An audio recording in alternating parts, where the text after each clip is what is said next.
Latest news पाने के लिए हमारे चैनल को सब्सक्राइब करें। उसके बाजू में नजर आएगा बेल आइकन, उस पर क्लिक करें। उसके साथ ही ऑल पर भी जरूर क्लिक करें, तभी आपको हमारी लेटेस्ट न्यूज सबसे पहले देखने को मिलेगी। मैं हूं अजीम खान और आप देख रहे हैं रियल न्यूज 18। पश्चिम बंगाल में विधानसभा चुनाव को लेकर के सरगर्मियां अब तेज हो गई है और ये चुनावी तूफान जो है अब धीरे धीरे उफान पर आने लगा है। वहीं भारतीय जनता पार्टी का केंद्रीय नेतृत्व बंगाल फतह करने, बंगाल में अपने फतह के झंडे गाड़ने में लगा हुआ है। दोनों तरफ से आरोप प्रत्यारोप का प्रोग्राम जो है अब शुरू हो गया है। इसी बीच तृणमूल कांग्रेस की अध्यक्ष और बंगाल की मुख्यमंत्री ममता बनर्जी के राजनीतिक सलाहकार प्रशांत किशोर ने एक ट्वीट करके ये दावा किया है कि बीजेपी दहाई का आंकड़ा पार नहीं कर पाएगी। प्रशांत किशोर ने सोमवार को ट्वीट करके कहा, मीडिया का एक वर्ग बीजेपी के समर्थन में माहौल बनाने की कोशिश कर रहा है। इससे साफ है कि बीजेपी दहाई के आंकड़े पार करने के लिए संघर्ष कर रही है। और आगे उन्होंने ये कहा कि बीजेपी बंगाल में बेहतर प्रदर्शन करती है तो मैं ये स्पेस छोड़ दूंगा। दोस्तों, प्रशांत किशोर ने जो ट्वीट किया है इसके कहीं माने कहीं मतलब निकाले जा रहे हैं। उन्होंने लिखा है कि अगर बीजेपी दहाई का आंकड़ा पार करती है तो मैं ये स्पेस छोड़ दूंगा। उन्होंने साफ नहीं किया कि वो ट्विटर छोड़ेंगे या रणनीतिकार का पद। और दोस्तों, प्रशांत किशोर के इस ट्वीट के आने के बाद बीजेपी उन पर हमलावर हो गई। प्रशांत किशोर के इस ट्वीट पर बीजेपी के राष्ट्रीय महासचिव और पश्चिम बंगाल प्रभारी कैलाश विजयवर्गीय ने ट्वीट करके कहा कि भाजपा की बंगाल में जो सुनामी चल रही है, सरकार बनने के बाद इस देश को एक चुनाव रणनीतिकार खोना पड़ेगा। और वहीं केंद्रीय मंत्री बाबुल सुप्रियो ने कहा कि मुझे बहुत खुशी है कि वो एक्सपर्ट इस तरह के बयान दे सकते हैं जो तृणमूल कांग्रेस और ममता बनर्जी के इलेक्शन की चुनाव की कमान संभाले हुए है। 2021 में कहीं अच्छी चीजें होने वाली है।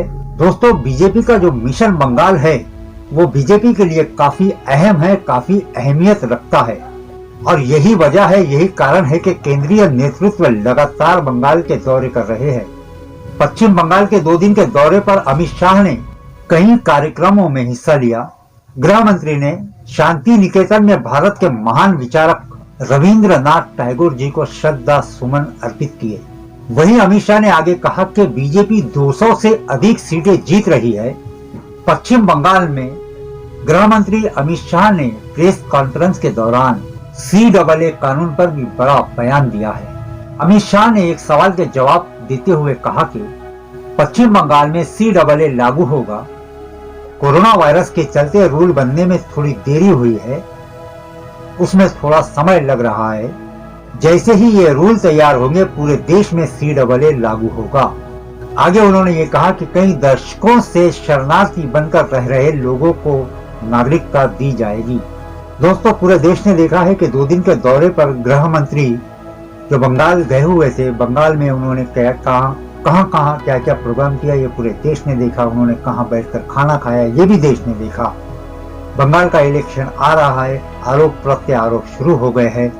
एक तरफ ममता बनर्जी है तो दूसरी तरफ बीजेपी है और फिर वहां पर अब AIMIM भी उतरने जा रही है। वहां का नतीजा किसके फेवर में जाएगा ये तो समय बताएगा, लेकिन आरोप प्रत्यारोप चालू हो चुके हैं।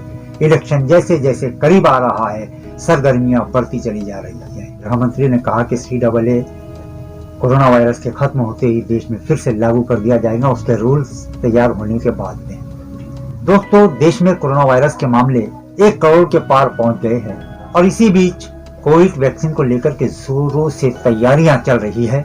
वहीं गृह मंत्री अमित शाह ने कहा कि कोरोना टीका अभियान शुरू होने के बाद संशोधित नागरिकता कानून CAA पर विचार किया जाएगा।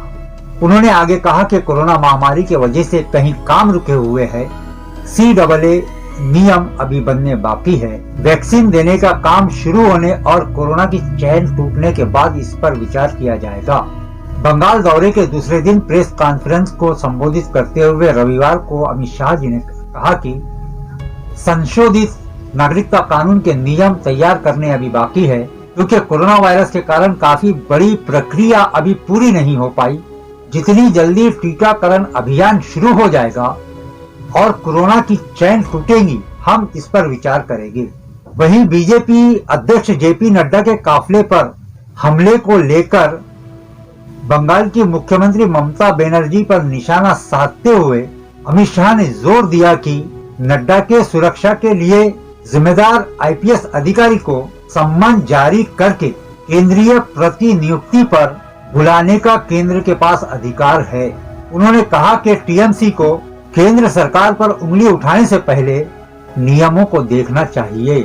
शाह ने दावा किया कि ममता बनर्जी और तृणमूल कांग्रेस सरकार की नाकामियों से लोगों का ध्यान हटाने के लिए बाहरी भीतरी का मुद्दा उठा रही है। आगे उन्होंने कहा कि यदि बंगाल में बीजेपी की सरकार आती है तो राज्य की अगुवाई कोई धरती पुत्र करेगा।